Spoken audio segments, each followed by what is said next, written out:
Yo, what's poppin', everybody? Welcome back to another episode of Vitamin C's with me, your boy Adam Taylor.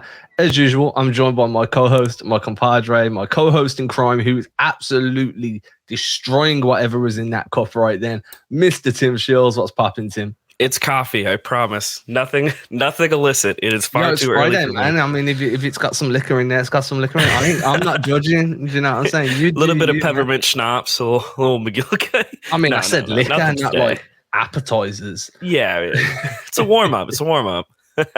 As everybody knows, we're proudly partnered with CLNS Media Network. If you don't know, if you're not familiar, get familiar. We got some stuff to talk about. So I usually don't want to talk trades. It's not really something I lean into too heavily. We've done it for the last 2 episodes. We said we weren't going to do it, but then a bunch of people got trade eligible. That'll be the second part of the show.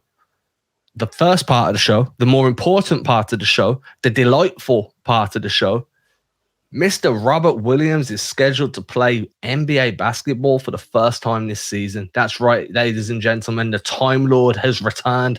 I feel like it's the... have you seen that Lightyear movie? On Disney? Yeah, and like every time he goes away, it's like 4 years, but to him, it's been like 30 minutes.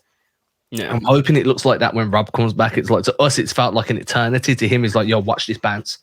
Boom. Oh, I see that dunk. Oh, watch me just block everybody. And I really like the fact that his first matchup is most likely going to be against Ball. Yeah, I am interested because they're probably going to be running him off the bench, I imagine. I think so. Like, it came in 2 waves, right? Like, the first dopamine hit was him being listed as questionable. Now, like, the first like Rob block and Rob dunk is going to kick like a freaking mule. Like, it's going to be incredible to see him out on the floor again. I am interested to see like what they do with him, like in terms of minutes workload. They're probably just going to get his like toes wet and just slowly like work him into the rotation again. He's definitely not going to start. I don't know if they officially said that he's coming off the bench, but like I feel like most people have been talking about that. And man, I just can't believe that they finally got him back now. And I'm just interested to see like what kind of speed he's operating at. They seem to be really taking their time with his rehab. They're going off of like what his comfort level is in terms of his game speed, and he's been gradually building that up. So I don't think this was a situation where they by any means were rushing him back. They let him work it up and get to this point. So I'm hoping that we see him moving at a good speed. Yeah, I mean, jokes aside, I do think we're going to see him play well. I think expecting any more than like 14 minutes is going to be wild. Like, I think it's going to be a heavy minutes restriction, and I'm expecting it to be that way for a while. It'll be a minute, right? Yeah, for sure. I think, we might go from 14 to 16. 16, you might see a jump to 20, but then he's going to sit at that 20-minute restriction for God knows how long. Ideally, in my mind, I'm like, we don't need to see you playing full minutes until February. Yeah. Until that's that like business end of the season, right? Where the Celtics really need to hone in, and it's all about making sure no one can catch you for that top seed in the East, because you want that easier kind of road forwards. That's when I'd be like, yeah, he's been playing consistently since midway through December, and touch wood, no injuries. We're in February. We're towards the end of February. We can start taking the training wheels off, right? Between now and then, he's going to give us some highlights. It's Rob. It's just the way he plays. He's going to have some up games. He might have some down games. But taking it slowly with him makes the most sense to me. And the Celtics rotation has already proven that they can handle games without him. It's not like we've seen Rob all season. We're like, oh, what we're going to do if Rob's not there? It's like, we're adding Rob to what's already being done well. Like, the Celtics are 8th in defensive rating right now. 8th without Robert Williams. Rob coming back at full health, in a few months, that's a top 3 defensive team, top 3 offensive team. You know what I'm like for that balance. So, yeah, I think, we might see some good moments out of him, but I'm not expecting all defensive second team Robert Williams today, and I'm not expecting it in the next 3 months, but I am expecting it before the end of the season. Yeah, and I do want to see how they cycle in between the fact that you're resting Al Horford on back-to-backs. You're going to have to work Rob's minutes workload up. Honestly, after what happened last season, where I think I watched most of last season and I was saying, his minutes workload is really high. This is the highest it's been of his career, and he's playing these minutes consistently. Like, his minutes went up big time. And ultimately, he ended up getting injured, and who knows if that was going to be something that was going to happen, gradually over time, or if it was just because of this workload. But if they keep him around 25 minutes and, there's a little bit of wiggle room here and there, like when he's at like 100%, like when he is back, I'm okay with them keeping him around that, just to make sure that he doesn't get fatigued. He doesn't get any kind of wear and tear, because ultimately, like, that's kind of what limited the Celtics finals run, in my opinion, beyond just like, warts and all of those issues that were haunting them last year in terms of offensive slumps and stuff like that. Like, Rob being limited really killed that team's run last year, I feel like. Yeah, he was a shadow of himself. Like, and you expect that. He comes back from surgery. He's back unscheduled, but you could see that he wasn't himself. He was sore. He wasn't as explosive. His rotations were a bit slower. And there was times where you were like, man, I wish Rob kind of just sat out the playoffs, right? I know there was an NBA Finals run and all the good stuff that came with that. And obviously, I don't think you see this version of Jason Tatum and Jaylen Brown if they don't drop to the last, drop game 6 against the Warriors. I think it's a different season altogether. But at the same time, like, he wasn't himself. And I don't think we're going to see the Rob we were seeing for the majority of last season for a while. I just don't think so. And look, he was averaging 29.6 minutes a game last season. That's a lot. As you said, bringing that down to that 24, 25 mark, because at the end of the day, you'd much rather have Rob ready to go at full pace in the NBA playoffs, in round 1, round 2, whatever it may be, rather than going pedal to the metal now, helping the Celtics secure a seeding that they've already got, they're already occupying that seeding. For what? Risking an injury and then you're in the same boat again at the end of the playoffs. I mean, if we look back, you need Rob for the playoffs. And what we've seen is when he's given a consistent role throughout the regular season, sometimes that can impact his availability at the end. So yeah, I'd manage his minutes. I'd give him some load management. Maybe he doesn't play back-to-backs. Maybe you just run with the big man rotation of Cornet, Horford, whatever. Maybe you give Horford, Horford plays game 1, doesn't play game 2. So maybe Rob misses game 1, plays game 2. So you're staggering those two guys' minutes right the rest of the season, just so you can give them that extra rest and you can allow whatever bumps and bruises they've got a few extra days to heal. Then you can move into into the playoffs, knowing that you've done everything you can to keep some of your more impactful guys that are a little bit more frail, whether it be because of age, whether it be because of injury history, knees, or whatever it may be. You can feel a little bit more confident that, we did everything we possibly could. Now the basketball gods have just got to look at us favorably. Yeah, and I think everything that happened with Rob, he made pretty clear. I think we might have talked about it. If I didn't talk about it with you, I talked about it with Jack and Sam on our pregame, but talking about how when Rob came back specifically in the offseason, he was like, I wasn't going to miss the finals.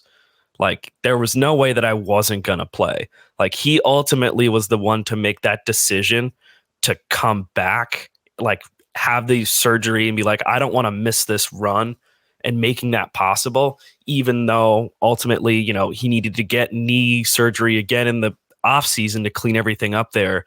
But they're going off of him right now again.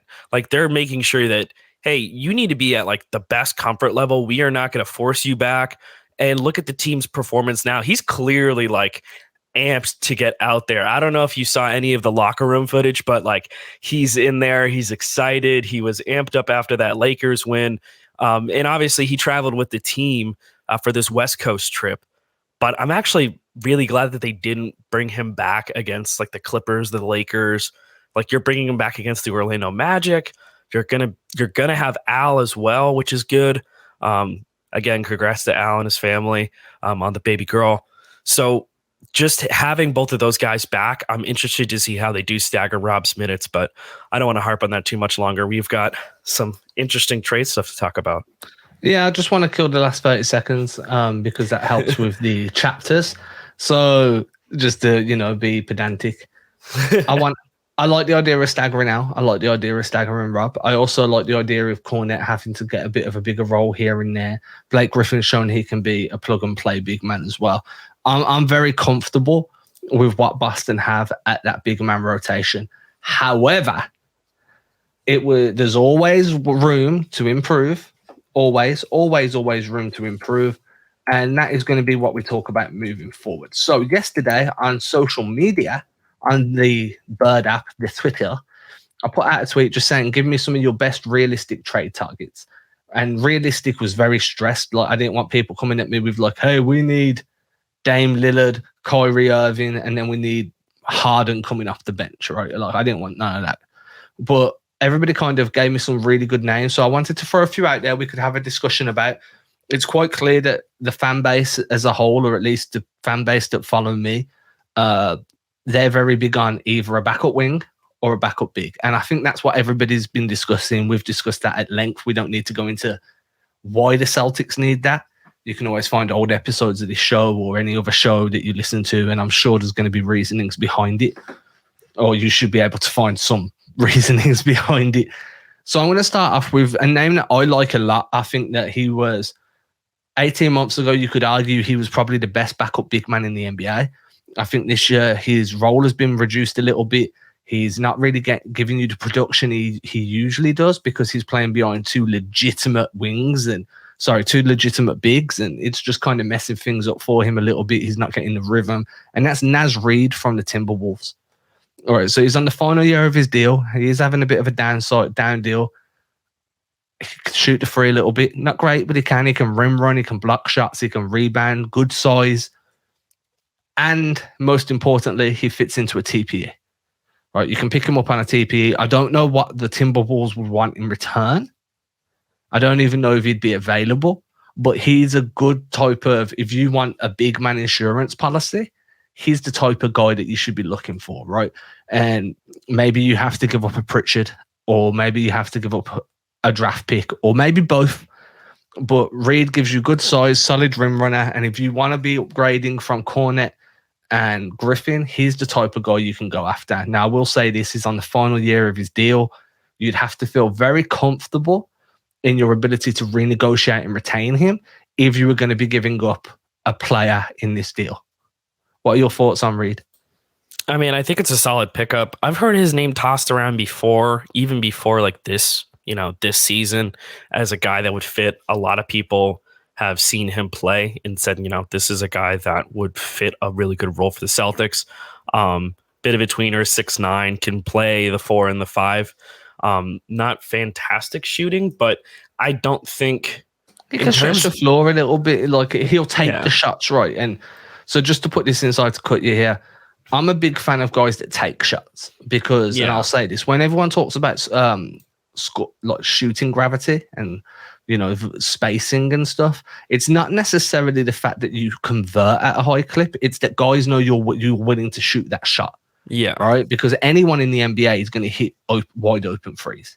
So the way I kind of look at it is there's hundreds and hundreds of players in the NBA. It's around about 450 players before you add your two-way guys and everything. 450 guaranteed contracts. I think, or there's 450 guys anyway. It's very hard to know what every one of their shooting percentages is coming into every game because those percentages are fluid. What you do know, what your scouting reports are most likely saying is this dude shoots threes and he's going to jack them from the left wing. He's going to jack them from the right slot, whatever it may be. So, Reid being willing to shoot the three is all that you need to have that spacing. I also think that his size height-wise isn't great, but he has got solid length. He's got a good wingspan. Like, overall, his size is quite it's beneficial to the way the Celtics like to play. I'm sorry to cut you up. No, it's fine. And the biggest thing is, like you said, he fits into the TPE, $1.9 million. So, in terms of tax, it won't be terrible.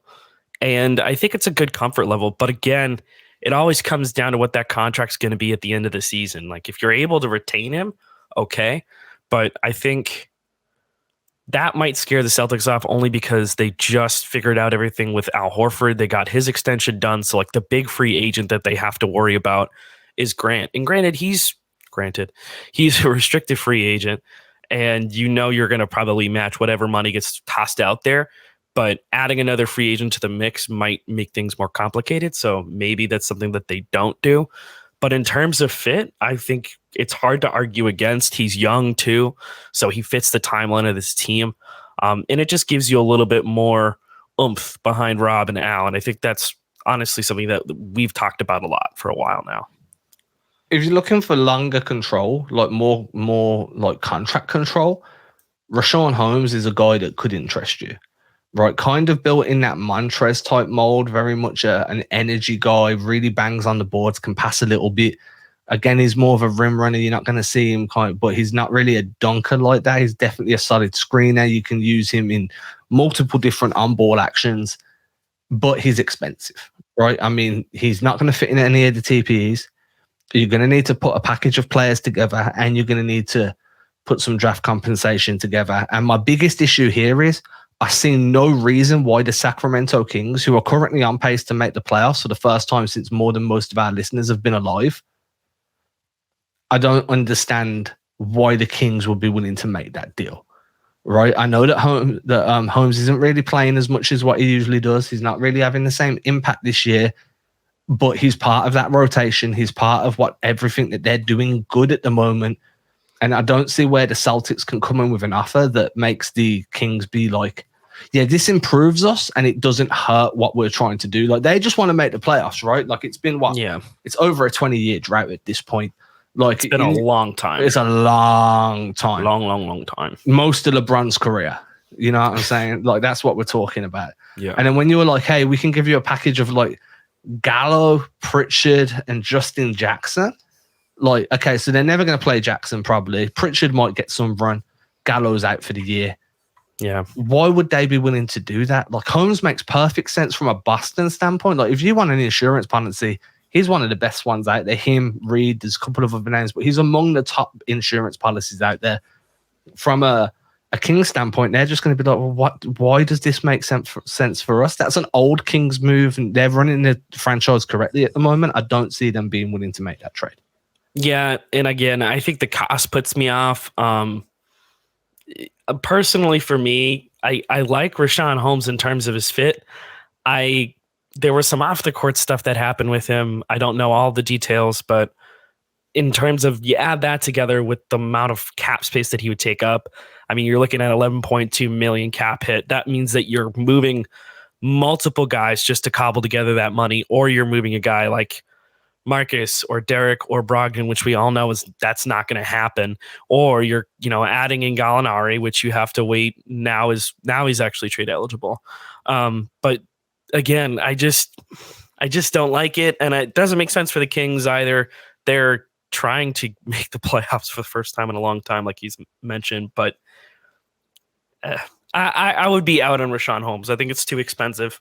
Regardless of whether you were going to move Gallo or not, I just think that's just a lot of money. And if you look at the tax dollars on that, that's going to be a lot. And I just don't know if it makes sense for Boston. Yeah, I mean, for me as well, and there's going to be a few other potential targets I mentioned with Gallo being involved. But for me, I've been very vocal in the fact that I don't like the optics.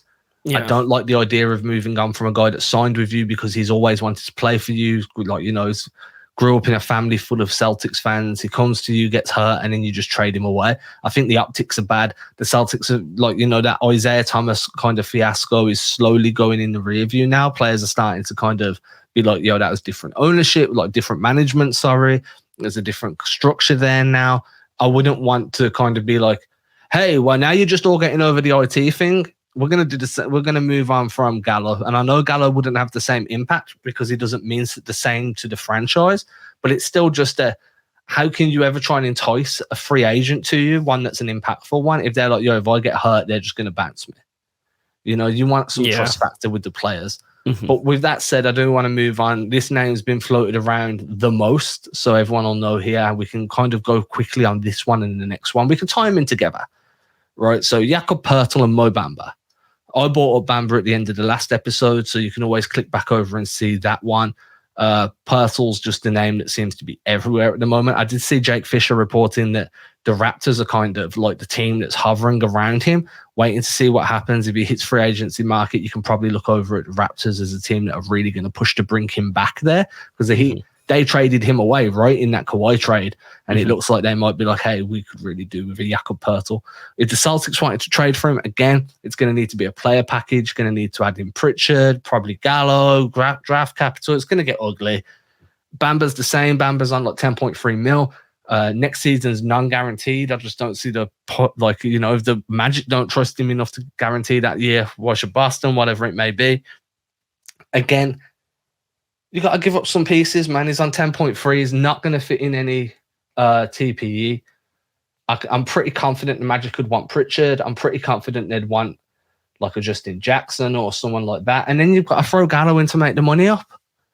You know what I mean? So Holmes, Poeltl, Bamba, all three of them make sense. All three of them bring a skill set.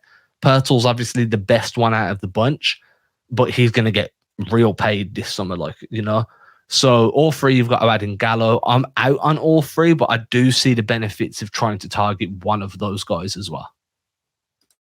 Yeah, and there's definite benefits. Like they both would fit a certain need, especially Pearl because he's just much more polished. But if there's other teams that are in on him, I think Fisher also mentioned that like the Celtics have been linked to Poeltl, but it doesn't seem like they're like in any kind of rush to make any sort of move happen. Like they don't need to, based on like where they're at, how the team's been playing. So I just don't.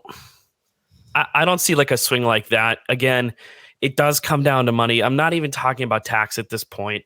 You have to measure out like whether it's going to be worth it in terms of the pieces you're going to have to give up. And I still keep coming back to those optics. They've got these other trade exceptions. Can you make something work? That's where, you turn to Mike Zarin and say, who can we fit into these trade exceptions that's going to fit this role for us?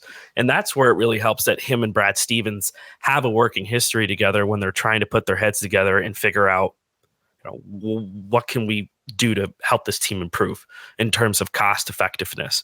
So, and there's another one that came up that I thought was surprising as we transition to the other one, but Saddiq Bey being available is still crazy to me. I don't understand it fully. I mean, that didn't really he came up yesterday as being available for a first round draft pick from the Pistons. Unprotected too. Unprotected. Yeah. I mean, that's obviously, but you're getting Saddiq Bey. You know what I'm saying? He's got another year left on his deal at the moment. It fits in a TPE. Now, the rumor that floated around was just that he was available. Not that the Celtics were interested, not that they were willing to open negotiations or anything like that. But you have these trade exceptions. You could do with a bit of a backup on the wing. Find it, maybe Bey's that guy. Now, the downside is a lot of crossover between Bey and Hauser. Would Bey's being there affect Hauser's minutes? How does that work? If it does, is it really worth doing when you've already got Hauser tied up for the next 2 years plus this year that's free? Yeah, I get he's having a bit of a slump from deep over the last few games, but overall he's been a pleasant surprise. He's really earned every minute he's got, he's earned. I like Bey. I think Saddiq Bey would make a ton of sense. But at the same time, I'm just like, Hauser's earned the chance to continue playing. Now, if you can find a way to play these two guys in the rotation together, you can never have too much floor spacing, especially when you've got Tatum and Brown on the court, and especially when Rob's back and you want that extra vertical spacing as well off the roll. For a first-round pick, I'm down. Obviously, you need to waive one of the non-guaranteed guys. Oh, well, that's why your contract wasn't guaranteed in the first place. No, not being harsh, but that's just, that's the reason some guys have non-guaranteed contracts. I'd be in on this, but I'd want to make sure that you could still continue to develop Hauser because he's shown that he can be more than just a spot-up guy. Yeah, and I agree with that. I mean, you don't want to stunt the growth that you've got going on with Sam. Even with a little bit of a slump recently, I still think that they have a lot of faith in him and they continue to give him minutes. So I don't think that getting Saddiq Bey would hamper his development. I think, again, having another sharpshooter come off the bench, one that's got size to it, that you can play in either the 2 or the 3 spot, I think that helps the Celtics immensely, just because I think they need some more wing depth, because you can slide the guards down. We've talked about that before, sliding Brogdon down to the 3, maybe. I don't necessarily feel the best about doing that. I get why you're able to do it, and that's the beauty of the Celtics backcourt, is because they're all pretty sizable guards, and they're all capable of playing defense above their position to a degree. I still think that it would be much better to just have another wing. And Saddiq Bey is kind of like one of those classic Celtics players, like that people like Celtics fans really, really wanted them to get in the draft. He's an example of like the one that got away. So the fact that he's available at all is interesting to me. And I think if you're willing to part with a first rounder, like this is the one thing that I will say that Brad Stevens has done is he's been willing to part with picks for proven commodities. And while he might be having downish numbers from what he's supposed to have, Saddiq Bey is still a very young player. He would fit the timeline for this team. He fits a need. You can always use 3-point shooters, especially as Tatum and Brown continue to develop as playmakers. So I think the Celtics could throw a pick at it. The only thing that gets complicated is because they've traded away first rounders, you have to look at the Stepien rule. So like, because you can't trade multiple first rounders in like consecutive seasons. So they would either be looking like further down the line, or they would have to, change things to a pick swap as opposed to a straight up just one for one. I don't know if the Celtics would be willing to part with the first rounder, but they'd probably be looking a little bit further down the line. It would probably have to be, I think, like 2025. And let's be honest, like when a team goes, we want an unprotected first round pick for Saddiq Bey, they're not saying we want the last pick in the first round unprotected. That too, yeah. And I think that's something that a lot of people can overlook. Like Boston's picks are not that valuable. They're too good. The Celtics are too good to have high-ranking picks right now. So does a first-round pick really hold the same weight when it's 2 selections above the second round? That's why it's got to be further down the line, too. Yeah, and then, it's like, do the Celtics really feel like mortgaging that, not knowing what that future holds, to bring Saddiq Bey? Because he's not a guaranteed upside. Like the Pistons are willing to move on from him, and they're a rebuilding team. So there's obviously a reason why they're willing to move on from him. I mean, I've pulled his numbers up here. If you're watching on YouTube, you'll be able to see on the screen now. These are Saddiq Bey's numbers per area. So this is from instat.com. So you can see that he's doing all right around the rim. He's averaging 44%. The right wing, 38%. Right corner, 32%. Left corner, 32%. Left wing, left slot area, 25, can't really shoot above the break. So he's basically giving you 2 good areas of shooting right now. He's doing one around the rim. He's doing well from the right wing / right slot. And then everywhere else, he's kind of subpar for his career numbers, apart from like that left elbow area where he's hitting 67%, but it's a really low usage. So what I'm getting at here is his numbers are down, and he's pretty much a 2-level scorer, right? His rim and free, and he's not going to be giving you much space in above the arc. So, you're going to have to run him off handoffs out the corner to get him to his spot on that right wing. Guys are going to try and push him off of there. You like force him middle. It's quite easy to run a scouting report when there's only 2 areas of the floor you're being successful in. Now, obviously, that's playing with a rebuilding Pistons team. There isn't going to be the level of spacing. People aren't really going to be as bothered about you when you're in Boston because they're trying to stop Jalen. They're trying to stop Jason. There's Horford, there's Smart, and so forth and so forth. And we could see an uptick there. And if you've got a guy that can attack closeouts, get to the rim and finish, can hit threes from a couple of different spots on the floor and can defend at an NBA level, then he's going to slot into this rotation and he's going to fit what you need him to fit.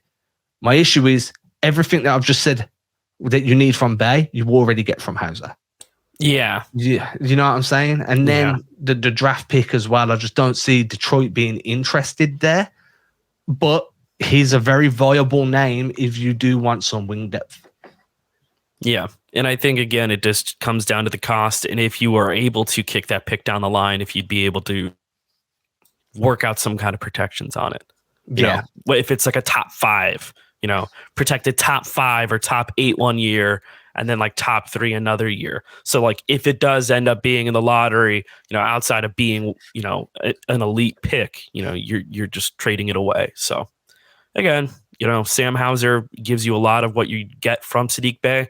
I like a bountiful bench of 3-point shooters, but I also get that you don't want to just keep going out there and spending first round picks to get talent if you feel like you've got enough. Well, look at the talent that Brad Drew's picks on before: Derek White, Malcolm Brogdon. Like these are.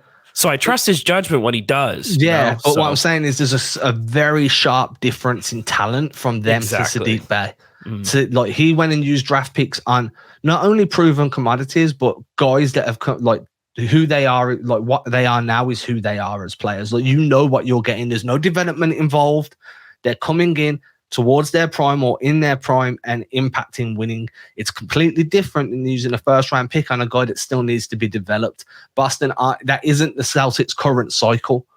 Do you get what I'm saying? So I'm kind of like, I understand the desire to bring Bey in. I get it. But for me, I'm just like, I'm not sure that really fits the modus operandi for what Brad Stevens is trying to do right now.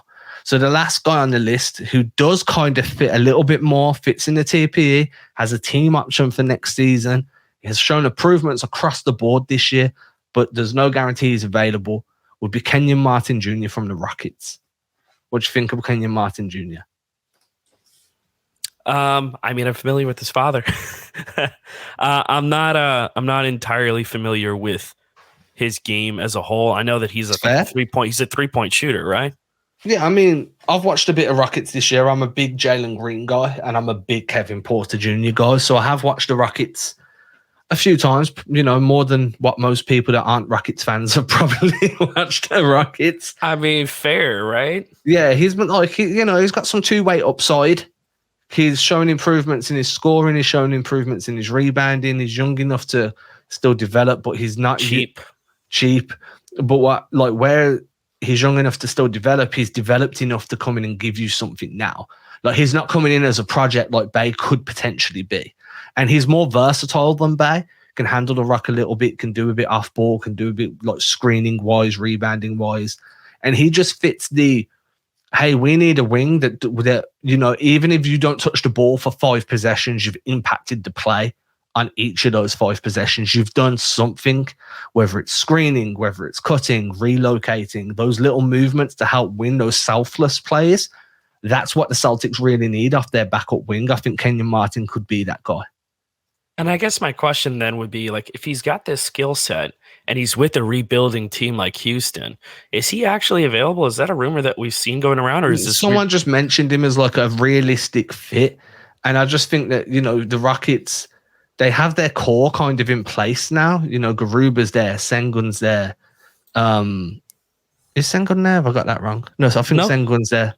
Yeah. Jalen Green's there. Kevin Porter Jr.'s there. You know, if you can trade them, maybe you give them Pritchard so they have that backup 3-point shooting guard, or they can move Porter onto the wing or do something there. I think if you could give them somebody that fits what they need, that can help control the pace for them a little bit, because at times they just play so fast and so out of pace, like, you know, and being able to give them something there along with a draft pick or 2 seconds or something, I think there could be a conversation to be had. I think there's upside for Martin Jr., but I think he came in as a high floor, low ceiling guy, you know, so which is okay if he's a bench player. Exactly. And I just don't know how much higher that ceiling is compared to where he is now. And Houston might be tempted to kind of be like, hey, yeah, you're going to fit better on a contending team where your role's very defined, very minimal than what you are here. And in return, we can get Pritchard that could be potentially one of the best backup guards in the NBA. Yeah. And I think that's the argument there. I'll take your word for it in terms of Kenyon Martin being able to handle the ball, because I do worry about giving up. It's not fantastic. I'm not saying I'm not saying giving him, like, ask him to be a point forward, but like, you know, if it's a full court press and the ball ends up in his hands, he can fight his way up the floor for 10 seconds, right, and then get the ball out of his. I'm not by any means saying he should be a point forward or anything like that. I mean more so just having someone who can at least handle the ball like a little bit. I mean, like, 8 dribbles is far too many. Like 4 dribbles max. Like, but there's scope there, right? This is what I'm saying. And again, when you're watching guys play for like a team like the Rockets, and it's a lot easier to hone in on these guys and force mistakes than it is when you're trying to hone in on a Kenyon Martin for Boston, and all of a sudden Tatum's just above the rim waiting for the lob because you've gone to sleep defensively. Yeah, and I get that. You know what I'm saying? So with that, I think Martin's probably my pick of the bunch that we just spoke about. Martin and Naz Reid, one of those two would be perfectly fine by me. Because they're nice and affordable. And I think I tend to agree with that thought process. With that, we promise, unless a trade happens, there will be no more trade talk for a couple of weeks. Until Monday, everybody have a great weekend. Stay safe, stay out of trouble. And Mr. Tim Sheils is going to make some really nice art for this one. Yeah, I promise. Goodbye, y'all. Cheers.